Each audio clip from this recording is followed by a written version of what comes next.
But so here's a couple of tips about financing. Uh, Negotiating. You got to get belly to belly with the decision maker, and that is not your realtor, not their realtor. So if you got to get the realtor out of the way. Now I was a broker for 30 years, so I can talk about us brokers past tense. This is Mitch, and welcome to the Real Estate Investor Summit podcast. I have Walter Wofford on the line here, and we're going to be talking about how to create seller financing when you're the buyer. And so this is a way to buy unlimited amount of properties, of course, because how many houses can we buy with our own money? I guess it's somewhat finite for most people. How many properties can we buy with other people's money, or OPM? It's infinite. So that's the importance of the whole thing. It's a great talent to learn, especially if you're just starting out in the business and you don't have deep pockets or places to get funded readily available. I think we all started out with this problem. How you doing today, Walter? Well, Mitch, thank you for having me. I appreciate you letting me come on. Hey, you've always been a favorite of mine. I try to make your cruise a couple of times already, and for something always happens and I can't make it. But I really do want to go on that cruise with you, May. Just have some fun. You've been in the business a long time. You've been in the business since 1981. You're hailed from Jackson, Mississippi. You've done everything. You've done a lot of owner financing, but you also do a lot with self-directed IRAs, right? And tax-deferred and tax-free retirement plans. You are quite the expert in both of those topics. I understand that Jackson, Mississippi is a heck of a place to own or finance some properties. A lot of affordable homes and a lot of people that need that owner financing or seller financing, right? Well, there sure are. We work. We really are impact investors in our town, trying to make a difference, helping renters, tenants become homeowners. And I tell you why I started this, Mitch.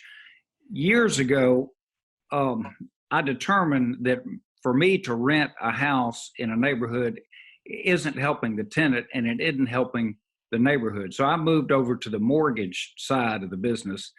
And so today's topic is about seller financing when buying, but what we do with the tenants, helping them buy houses in Jackson. In our affordable house price band, it tops out at about $65,000, and then we sell them anywhere from $20,000 to $65,000. That's the market that we're working for. And the tenants they have a down payment, and we take them through a mortgage loan originator, but they've got to have a down payment. And when we do, their payments end up being $200 or $250 less than what they would pay in rent. So that's what we're doing in our market. Well, I mean, when you say, I like that term you used, impact investor, you're making an impact on your community and the people around in your community. So I think it's a great term. I've never heard that before. Impact investor. You coined that yourself, sir? Oh, no. If you Google it, you'll find out that there are a lot of companies that focus on, like, the green, buying a greenhouse or a green, it's what it is. It's investing in businesses or nonprofits that have a measurable economic or social good. So you got to be able to measure what you're doing, and that is helping tenants become homeowners. It's in the housing arena. And so the people who invest in those, in my world, are IRAs, and they get a return, interest rate return on their investment and the principal back, and we're making social measurable good in the neighborhood. So my goal is to do one a week. And so, but to make a real difference in my community, I need more people to help with that, because I figure it's going to take about 2,000 tenants to homeowners in the 3 zip codes that we're working. And Mitch, let me tell you something about that. In Mississippi, across all zip codes, about a third of the households are renters.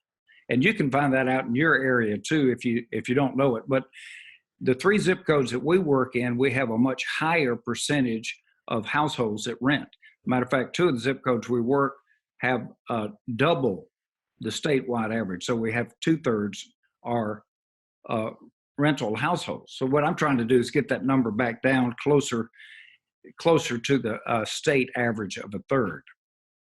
Yeah, I see. Well, it does make a difference because, I mean, just ask yourself the question: you want to live in a neighborhood that is mostly rentals, or do you want to live in a neighborhood that's mostly owners? And of course, the answer is owners. So the big part of being able to move renters into the homeowner arena is to be able to fund the properties to do that with. So Right. we're going to be talking about creative financing and how to get financing as an investor buyer from your seller, from your motivated seller. Walter, tell us how we might go about upping our chances of getting the seller to finance us as the investor a property. Well, Mitch, you got to know what you want ahead of time. You got to decide what are your points that you got to negotiate. And I like to ask investors questions like, what's the most important thing for you when you're negotiating? And let me ask you, let me put you on the spigot. When you're negotiating to buy, what's the one item that's most important to you? First is price. And if I can't win on price, then I switch to terms. Yeah, well, I usually make a cash offer and a seller finance offer, 2 or 3. But to me, since I opted out of banks a long time ago when we used only IRAs to fund our transactions and have done for many years, since many of our purchases are going to be made with IRAs, then it's got to be non-recourse. So that means that the borrower, who is often an IRA, has to have no recourse to the IRA owner at all. And that's one of the rules of using IRAs is you can borrow money, it just can't be recourse. Well, it can be recourse, but it can't be your IRA have the recourse. You could get someone else to accept the recourse, but sure, that's right. But your IRA can't have recourse against the IRA or the trustee or whatever. So that's the first thing going in. You're saying is you're going to get a non-recourse loan. Is that what you're saying? Yeah, it's got to be. I mean, I really got 5 points that are deal killers for me, and that's one of them. So I had to decide long ago, many years ago, when I started, I had to question how much is too much debt to be personally liable. And thinking of my family, if I'm not here to run the operation, that's what I was thinking. So I discovered that, of course, many of the big apartments owners can get a loan at the bank that's non-recourse. That just means the borrower doesn't have any personal liability if it goes south. The lender can always foreclose and get the property back, but that's all they can do. They can't do anything. It's just a collateral only loan. Like if you don't pay, then you got to give up the deed to the property. That's exactly right. And that's the end of the story. Yes. Like that a lot. Because if, when you operate, I have $14 million worth of private non-recourse money. And I sure sleep good at night because I look them right straight in the eye and tell them, I got 2 rights every day of my life. I got the right to pay as agreed with the interest rate and on every month like we agree or whatever we agree. And I got the right to walk this deed over and hand it to you any day of the week. So if you don't like that house over there for the amount of money you're loaning me, don't do this deal because that's the worst case scenario. You're going to end up with that right there. All right. So Mitch, how do you negotiate that? Because that's an interesting approach you're taking.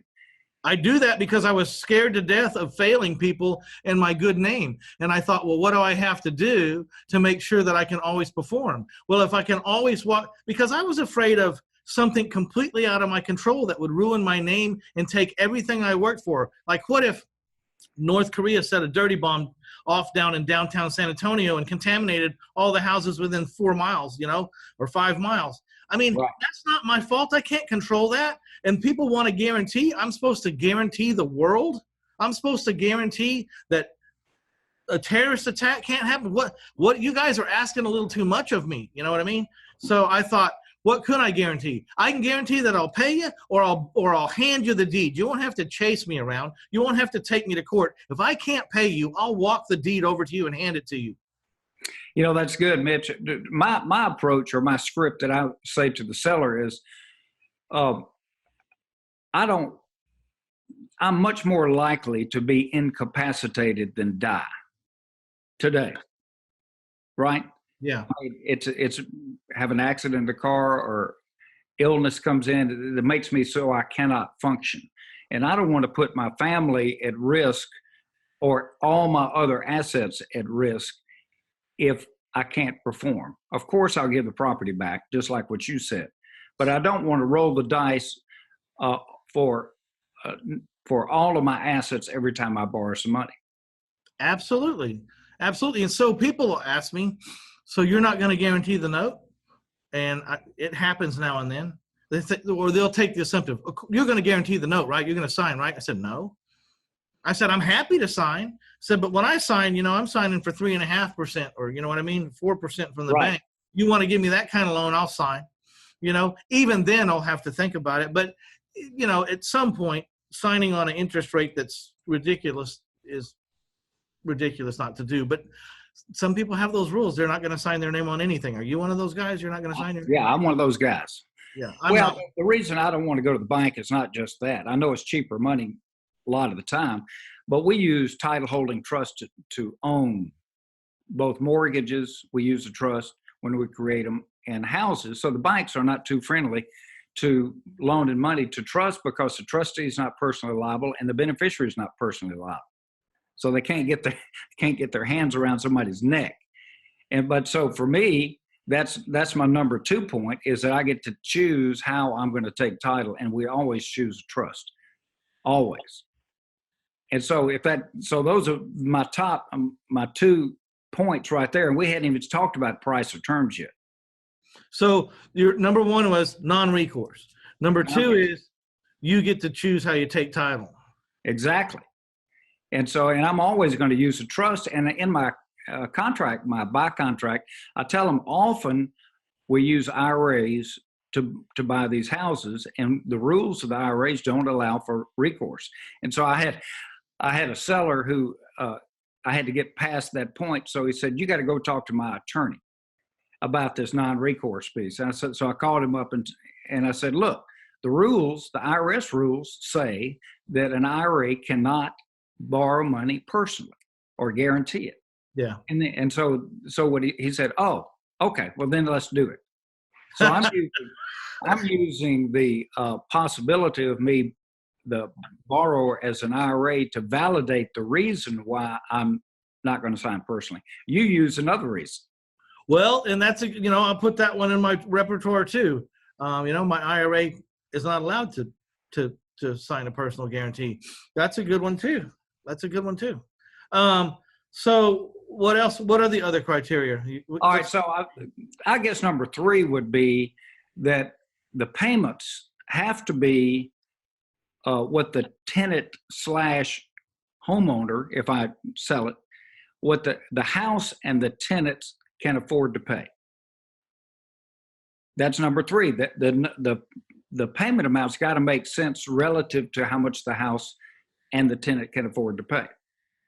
Okay, so the payment has to be affordable or reasonable. Right. And so, I ask folks all the time, so I'm shifting gears on you, Mitch, just a second, but would you rather have a long-term note paying $450 a month, or own the property that rents for $800 a month? Which would you rather have?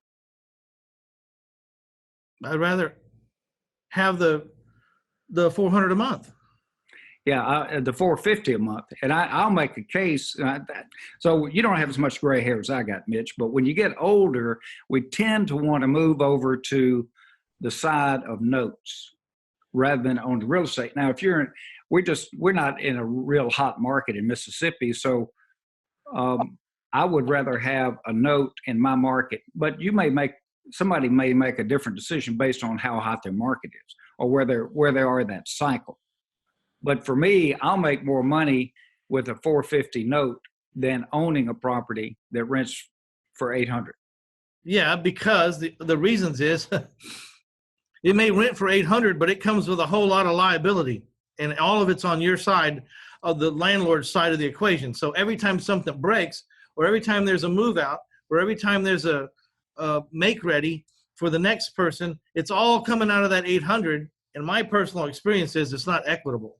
That you should take the 450 for sure with no responsibilities over the 800 and be responsible for everything. That's All right. So then in our model in creating this affordable housing piece, then we go in and buy the house for cash, typically. And so I'm shifting gears on you just a minute to kind of tell you why we're creating notes, which is not the topic today. But what we'll do is we'll use an IRA to go buy it and then rent for a period of time, let's say for 12 months. So the IRA gets rent, and then we qualify them and sell them the house and create the mortgage after they've proven that they can have, let's just say it's an $800 rental and it'll end up being a $600 payment with taxes and insurance. And so I like putting that 12 months in there in the manufacturing of these notes, because that's when you meet crazy. That's when you find out when the borrower is not the person they said they were at the beginning. Yeah, you can find out in 12 months, right? You've met crazy, hadn't you? I've met crazy. I've danced with it. I've been to bed with it. I've been, you know what I mean? I know crazy. Yeah, we all know crazy. But crazy doesn't show up at the beginning. You got to give them time. Yeah, that's right. That's funny. Okay, so I notice in your 1, 2, 3 here, your priorities when you're going in to buy, you're looking for non-recourse, you're looking to be able to choose how you take title, and you're looking to make sure that the payment is affordable. I notice you haven't said anything about price yet, so price isn't your main thing. Yeah, price is not my main thing, but getting zero interest or small interest is also a deal killer for me. So let me just say about the last 3 seller finance deals I did to kind of give you. So, let's go ahead and finish up so that's number 4, low interest rate, more than price. Okay. And the 5th one, and we'll get this out of the way, and all 5 of these are deal killers for me. If I don't get all 5 of them, I'm not going to buy the house. All right. That's just, I'm driving a stake in the ground. And the 5th one is that I want a right of first refusal if they ever want to sell the note other than to a family member. That's pretty weird, isn't it? I would say right of first refusal, even if they wanted to sell it with a family member. Well, see, so many times that we create these when we're buying and have years of mortgage payments, that oftentimes the borrower, the lender passes during the term. You've had it happen to you, hadn't you? Oh yeah, absolutely. I bet it's happened to me at least 10 times. And so what happens is the heirs get it and they want to cash it out most of the time. And so they're going to go to the marketplace and find a buyer, maybe you, Mitch, or maybe Eddie Speed, or somebody will give them a price. And if we got a 0 to 3% interest rate loan, well, it's going to be discounted heavily, right? Right. Heavily. So we get a chance to match any bona fide written offer that they receive. So we get to buy back our mortgage. And I've done that many times. And it really works. And usually it's at 50% of whatever the balance is. We send out, when we have people that we owe money to, we send a letter every year around income tax time. Just seems to be how it is. Saying, if you'd like to cash out of your note, please let us know. We'd be happy to make you an offer. We're always trying to be there at the time that they need money for something. When is their moment coming? Because every time I make a note, I know for a fact that the note won't go as long as it's supposed to, and that if I make them aware that there's cash available for that note, sooner or later they'll find a reason to come get the cash. Yeah, we just got to peck at them. Yeah, Peck at them. you just let them know. You just plant the seed. Hey, and this is after you make the note. Okay, after you make the note, just says, hey, in case you ever need some cash, I owe you $50,000. I'm sure I could get you some of that or all of that in a lump sum if you ever need it. Of course, it won't be the whole $50,000, but if you ever need a lump sum, let's talk. Just plant the seed. Yeah, and so what happens is they go out and find Eddie Speed to make them an offer. And then so we put this in the note and the deed of trust, this right of first refusal. So it is possible somebody could buy that note without notifying us, but that's only if they don't read the note. Or if they didn't get if they get a title company to, before they buy that note to review the title company is going to catch it and make them aware, right? Right. All right. So let me just tell you about a couple of deals. And that basically is the main point that I wanted to get across today is know what you're looking for and then know what your possible exit strategies are. That's an important piece too. What am I going to do with the property once I get it? What are the first, second, third ways I'm going to exit this deal? Don't you think about that when you buying houses? It's the first thing I think of. I got to know what I can sell it for before I can even go make an offer. So I'm working on what is it worth and what is it worth, in traditional markets with a new loan, and what is it worth with owner financing, and what are the rents going for? Because I back into the rents to establish my owner finance value because I'm trying to get people into houses for what they are paying for rent. You're saying that you're getting people in for even a couple of $100 less than rent. Right. Which, my gosh, your days on market must be like 0 days on market because. I want them to have some real skin in the game. I mean, real equity. And I'll give you an example of one we did last week. We bought the house for $27,000. And it was a 1,900 square foot house. We actually bought it from a bank. And it had been renting for a while. Tenants rolled out of it. And that property on the county assessment is assessed for $90,000. And that's because it was such a big house in the market. And the next door neighbor house homeowner did pay $90,000 for their house. Okay. So what we do, we really are buying into this mission of impact investing. And so we agreed to sell the house to a new homeowner for $60,000, and they put $4,000 down. So we created a $180 payment note, which is, remember when we get gray hair, we want residual income, right? Yep. That's the difference between the wholesale guy that just buys and sells, and somebody that has that residual income. And I've heard some old timers, being my age, say, I don't want to do anything that doesn't have any residual income. So that's what we're doing. And then we'll. I thought about that the other day. It's why what I was looking at a couple of businesses I'm in, and I'm getting paid for when something happens, but that's it. And then I have another business that I get paid when I do something good. I get paid for a long period of time. Maybe not forever, but for a long period of time. And I thought, I just thought that last night. Why would you do anything that doesn't have a residual? Well, you got to come to that conclusion after working hard time and time again to wholesale. I know you've wholesaled thousands of houses, and I have too. Not as many as you think, because I was pointing out in my business, I like to get at least 10% down. So in the example you just gave, it'd be $6,000, or on a $100,000 house, $10,000. Well, the average wholesale profit, from what I gather from talking to people, is about $8,000. There's a lot of $2,000 and $3,000 wholesale deals, but there's some $15,000, $20,000 wholesale deals. I think it averages out to about $8,000 to $10,000. Well, I'm collecting that much in the down payment, and they still owe me, on average, and get this, $535 a month positive cash flow is what I average in my last 100 houses. So let's just say 500 for easy math. And I'm doing mine on 30-year notes with no balloons. So 30 years at $500 cash flow is $180,000 I'm still owed after I perform and grab what a wholesaler would call a wholesale profit. I'm Right. still owed 180,000.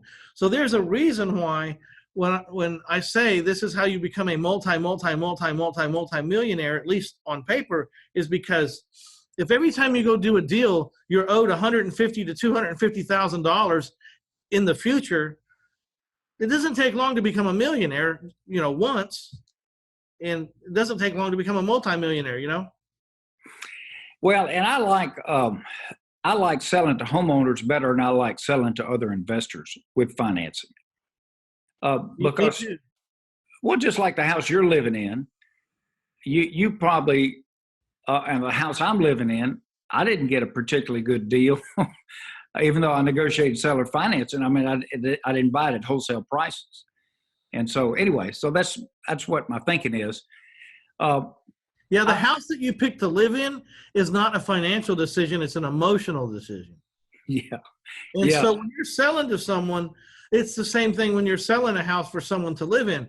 You're not going to get as much resistance because if that's the house they want, it's an emotional decision to be their home. It's not an investment.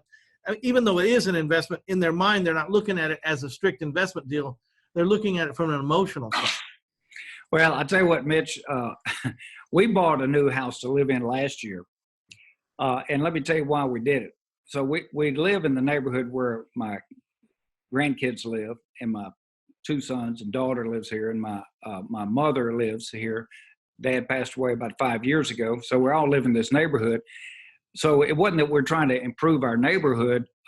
My wife's father passed away last year and left my wife a bunch of old furniture. Okay, some people call it antiques. So anyway, so we paid $5,000 to get that furniture back to put in a storage room in Mississippi from Florida.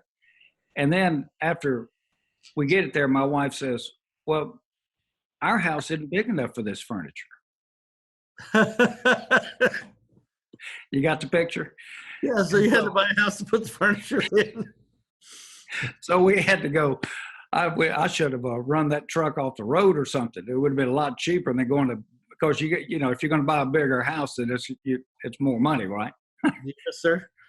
And we're, by the way, renovating the kitchen as we speak right now. New everything. So let's go through this slideshow.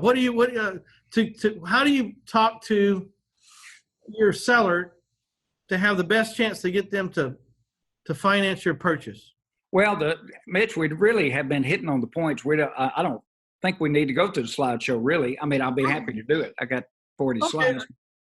But so here's a couple of tips about financing. Negotiating. You got to get belly to belly with the decision maker, and that is not your realtor, not their realtor. So if you got to get the realtor out of the way. Now, I was a broker for 30 years, so I can talk about us brokers past tense. But the real estate realtor community, I never saw any instructions on seller financing. So the agents don't know how to create financing. Would you say that's true as a general rule? I think that they're very uneducated in that department. Yeah, because they don't teach on it. And so here we got to convince the seller of the benefits to them, and we got to get past the realtor. So I've got to have a belly to belly negotiation, and it's not a gunslinger negotiation. You got to take a little time to find out what the seller needs to accomplish, and then you can structure your note around that. So I think it has to do with a lot of questions, like you said, because you know, a lot of times when I'm talking to someone, I say, well, why are you selling this house that you inherited from your grandma? Says, well, I want to buy a car. I said, really? You want to buy a car? What kind of car? And they say to me, I don't really care what kind of car. What I'm trying to hone in is on how much is that car going to cost. Right. So they're selling a $120,000 house, it's $120,000 they're asking for. Well, come to find out the car they want is only $15,000 or $20,000. I was saying, so you're selling this house, $120,000 house to get a $20,000 car. Would you be open if I just gave you $20,000 down and then I made payments on the rest of the money? Like trying to go that direction. You know what I mean? But you gotta know what, like you said, you gotta know what your seller wants. And so sometimes that takes some questioning. What is it? just some banter that's really not a lot to do with, or doesn't seem like a lot to do with the deal to the seller, but it really is in your mind because we're trying to find out everything we can about him. You know, I bought a seller finance deal years ago of for the sole purpose. I matched the payments to what she needed to go to the nursing home. She was $600 shy of going to the nursing home. I was about to say that too. So sometimes if they're living in an apartment, I like to say, these are pretty nice apartments, or do you like living in these apartments? What does a 2-bedroom like this run?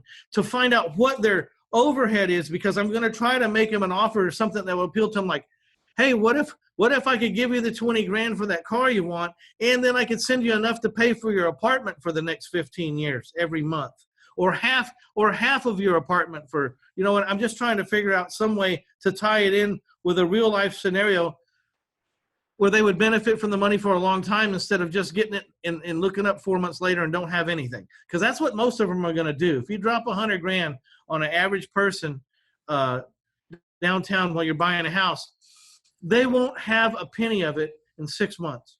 Not a penny. Well, I totally agree. I got a book to recommend to the audience, Mitch, and it's Beyond the Grave. Beyond the Grave. It's by Jeffrey Condon, Condon. He's an attorney, estate planning attorney, and he talks about what happens with families when they inherit something. And so I kind of key in on that when I'm talking to, a lot of times these are older people we're making a financing deal with, might be 80, they're going to move in with a daughter, 80 years old. And so oftentimes the structure of the notes, we all know that the notes will last past the lifetime of the seller. Okay. So I like to ask a question to them: who's going to get the income when you're no longer here? See, that's a really big one, because most of them don't want to go a long note because their answer is, well, I'm not going to live that long. He says, well, let's start making plans. Who do you want to benefit when you're gone? The payment's not going to stop. Some of them don't even understand that when they die, the payment doesn't stop. The payment is still owed by me to somebody. And so there's always that child in the family that's going to blow it if they got it. So I tell the seller, who would you like to designate where this money is going to go?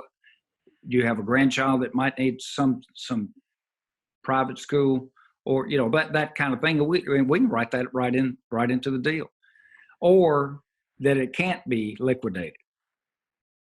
And I've had several sellers with seller financing want me to make it so it cannot be sold. Yeah. Another interesting fact, I was just thinking, when someone finances me a really nice property at a really nice interest rate, even 0% interest maybe, I make sure I put in a substitution of collateral clause, because I'm going to sell this thing on owner financing, and it only had to happen to me once.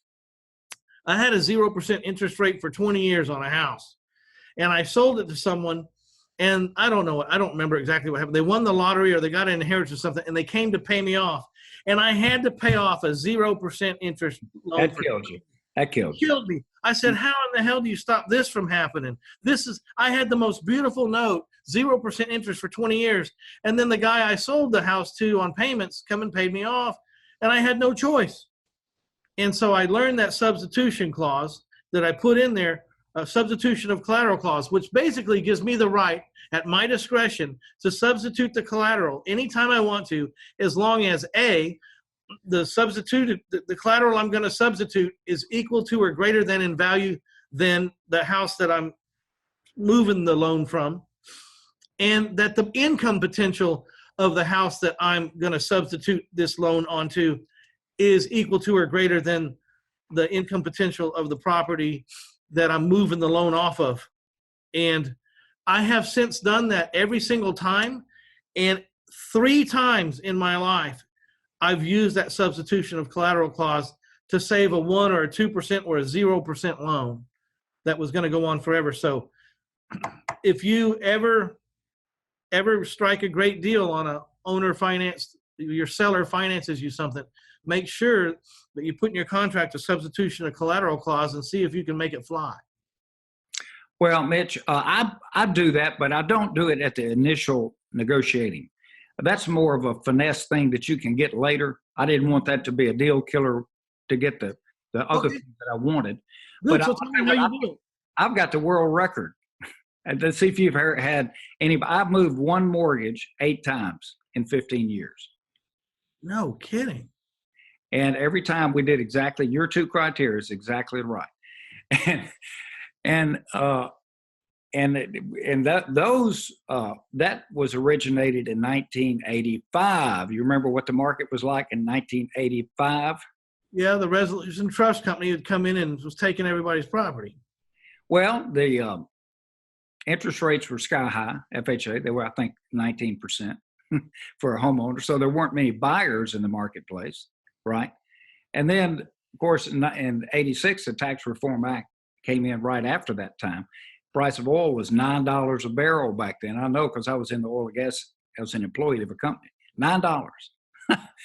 And so we had all those market conditions change that had nothing to do with the seller's ability to sell the property. They just couldn't sell it. So remember, when the bad times are here, that's when you can negotiate seller financing better than any other time, is during the downturns. Yeah, because they certainly don't want to take the money and go put it in the stock market at that point. No. And that's one of the things that I ask them, and I know you do too. So if I give you all cash, what are you going to do with it?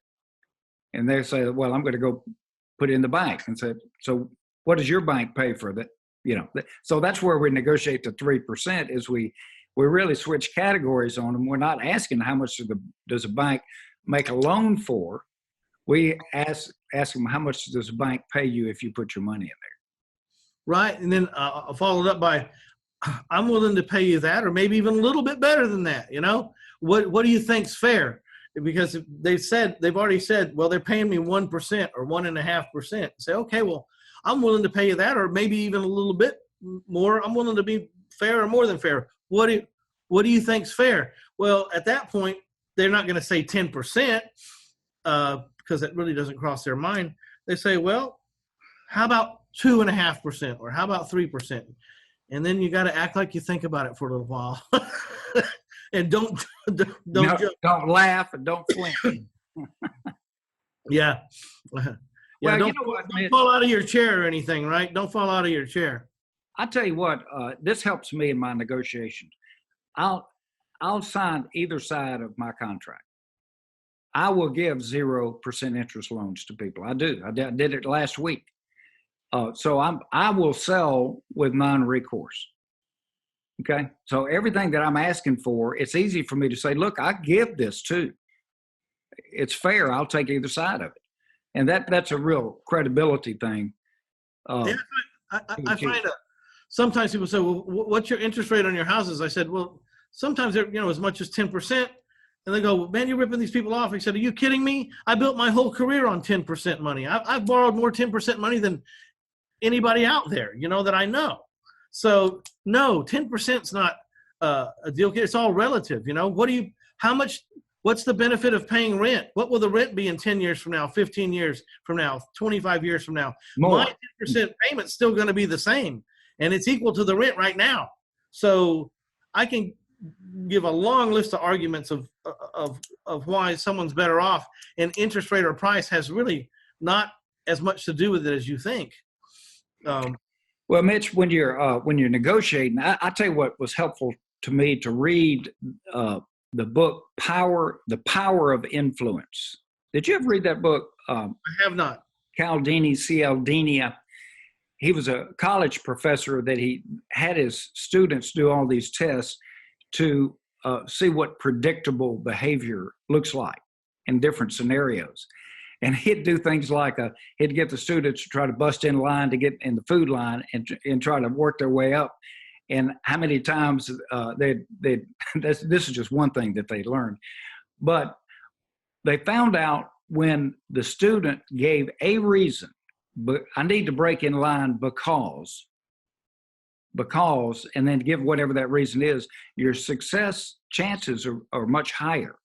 So in the last house that I negotiated with seller financing was, I'm in the short-term rental business too. I like that business. We got 8 properties and we own them all, and it is that residual income. That's what I like about it. But we had a guy calls me up across the street from a house that I have rented on Airbnb, and he says, "Hey, we know you're doing Airbnb over there." So I said, "Yeah." So that conversation could go either way, right? That could be a good comment or a bad comment. And I said, "Yeah, I'm doing that." And he said, "I want you to come over and buy my house and do the same thing with it." And so these were landscape architects that were using this 2-story house, 3,000 square foot, as their office. And so I went over and negotiated that, and I got all 5 points that I talked about in that deal. And he came back at some point in the negotiation, and he challenged 6 different points in there. One of the things is a moratorium on payments. That's not a deal killer for me, but I always like to get payments start 3 months in advance or 4 months in advance. So he came back and wanted to negotiate 6 different points in that contract. And I said, so I addressed him, I wrote it up because, and I gave the reason, I can't do this. Or this is the reason we need the payments to start 4 months from now, because it's going to take us that long to renovate the house. Oh, okay. And after I explained all 6 reasons, I gave him a because, he said, "Fine, let's close on it." Didn't change one. So that's a very powerful thing, to give a reason why you're asking for something. Wow, that's a good one. I'm writing that one down myself right now. Because, well, Walter, I want to tell you that I appreciate you coming on today. You got anything you can give away to the listeners today, or anything interesting you might want them to have? Yeah, I do, and we're going to put it at that link right there, isn't it? Yeah, I'll put it at just go to reinvestorsummit.com/Walter. And what do you got for the listeners today? Well, one thing that I would that has been a very good thing for me, Quincy Long, the owner of Quest Trust Company, and I are buddies, and I know you know Quincy, and we kind of fumbled into creating a network. It had to do with wine, okay, and getting people together.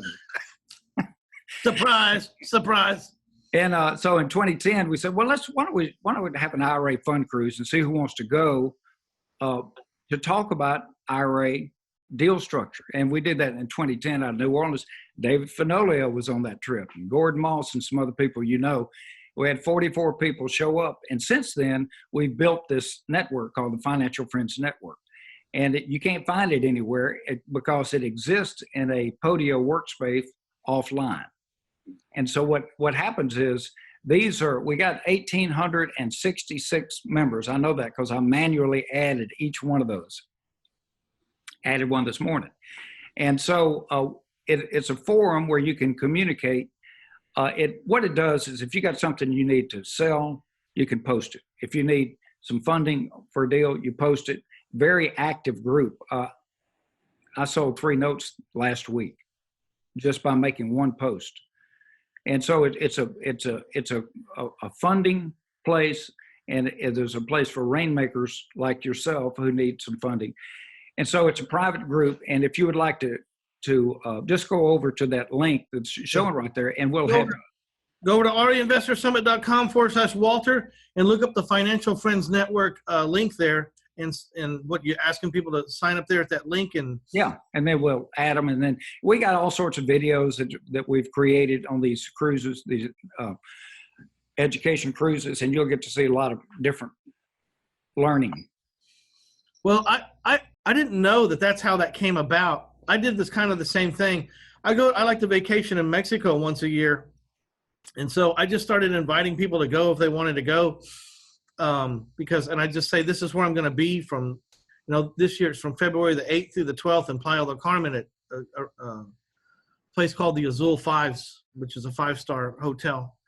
And because I'm in contact with so many people, but I never get to see them or shake their hand or meet them personally. I'm always on the social media or through the computer or the phone. And this is going on my 5th year. And the first year there was 15 or 20 people came, and the next year there was 25 or 30 people. And then it started to build up around 50, 60 people the next year. And the last 2 years, it's been over 100 people that come. And there's no seminar and no one's selling anything. I said, this is a vacation of like-minded people.